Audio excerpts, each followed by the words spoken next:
আজকে আমি শুটকি গরুর মাংস ভুনা করব। তার জন্য মাংসগুলো আমি ভালো করে পাটায় ছেঁচে নিয়েছি, তারপর গরম পানি দিয়ে সুন্দর করে ধুয়ে নিয়েছি। এখন আমি রান্না করব। রান্না করার জন্য চুলায় একটি প্যান বসিয়ে দিয়েছি পরিমাণ মতো তেল। এখন আমি দিয়ে দিলাম তেজপাতা, দারুচিনি এবং এলাচ। দিয়ে দিব পেঁয়াজ কুচি।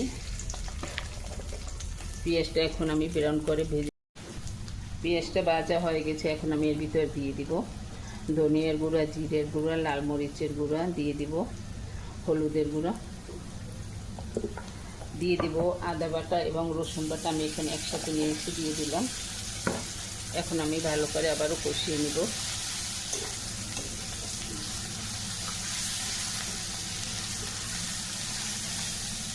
দিয়ে দিব নারকেল বাটা। নারকেলের পরিমাণটা কিন্তু একটু বেশি দিতে হবে। মশলাটা কষিয়ে নেওয়া হয়ে গিয়েছে। এখন আমি এর ভিতরে দিয়ে দিব সেই মাংস, ছেঁচে রাখা মাংস।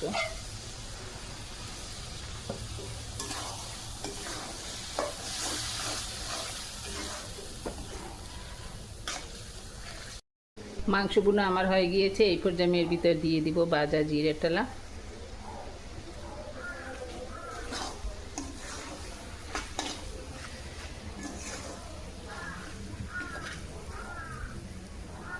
আশা করছি আজকের এই মাংস ভুনা রেসিপিটি আপনাদের কাছে অনেক ভালো লেগেছে। ধন্যবাদ।